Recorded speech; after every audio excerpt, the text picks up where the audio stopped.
Olá pessoal, hoje nós vamos conversar sobre criolipólise. Então muita gente pergunta aqui se criolipólise vale a pena ou não. Enfim, nós temos vários tipos de procedimentos estéticos e a questão é, quando a gente fala nessa crio, então seria algo mais gelado, né? Mais congelante, e a ólise, que seria uma quebra. Então o que acontece é que nós temos aqui uma quebra dessa gordura e mais do que isso existe também uma apoptose, uma morte nessa célula. Então eu fiz um desenho para vocês bem simplesinho aqui para a gente conversar. Então veja que nós temos uma célula de um tecido adiposo que consequentemente quando existe essa quebra, essa lise, essa morte celular dessa célula, consequentemente nós temos a liberação desse triacilglicerol dessa célula. Então a questão é que nós temos uma gordura, um triacilglicerol, que pode ser quebrado também num ácido graxo mais um glicerol, que pode ser utilizado para a geração de energia. Então é importante que vocês saibam que esse ácido graxo, por exemplo, ele pode cair na beta-oxidação, ou seja, ele vai ser convertido em energia, em ATP. Mas, muita atenção a isso.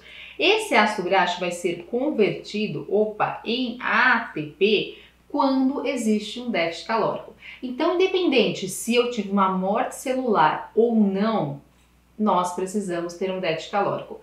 Qual que é a justificativa, muitas vezes, de algumas pessoas que não entendem muito bem bioquímica e fisiologia? A célula morreu, não foi só uma quebra da gordura, não foi apenas uma quebra do triacilglicerol, mas foi uma quebra da célula de modo completo.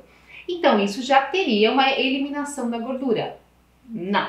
Então, mesmo que a célula morra, lembre-se que nós temos outras células adiposas aqui, onde podem receber essa gordura novamente. Então, a gordura não sai no xixi, não sai assim no cocô, não sai de modo apenas quebrando a célula adiposa. Então, precisa de muito mais para conseguir eliminar essa gordura.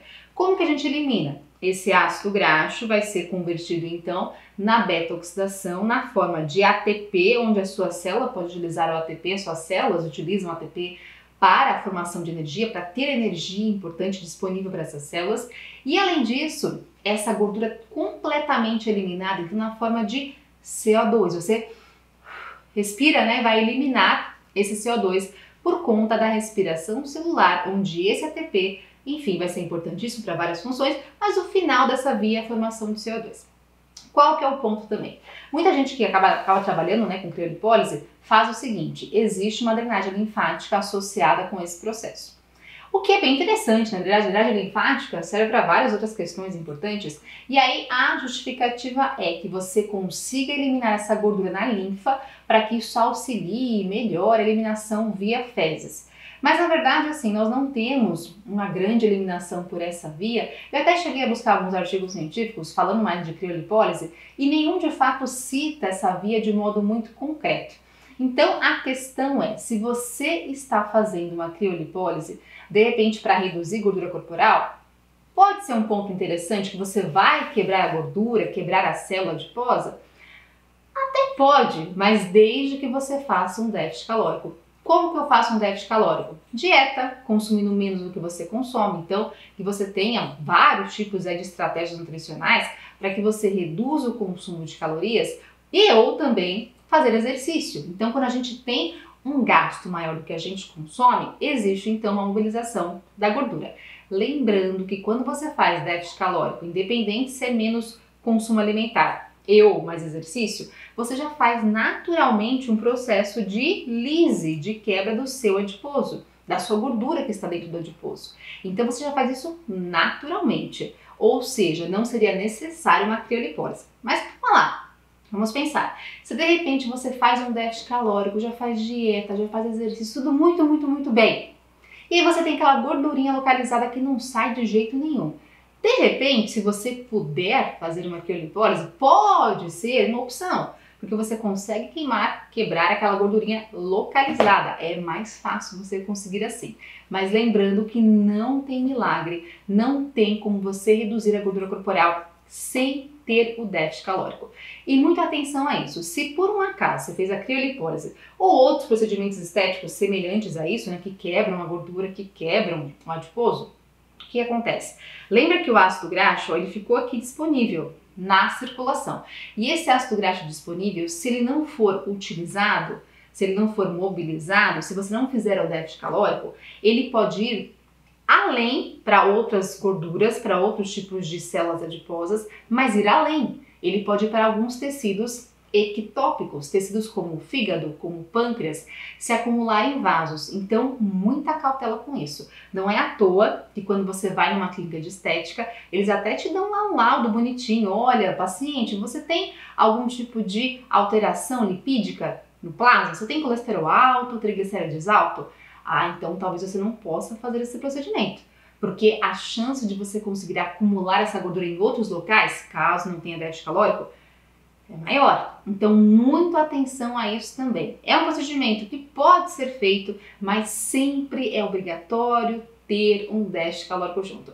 E até, nesse sentido, pode reparar que boas clínicas estéticas, as pessoas que fazem o procedimento, né, as esteticistas, elas realmente falam isso. Olha, depois do procedimento, tem que fazer um déficit calórico.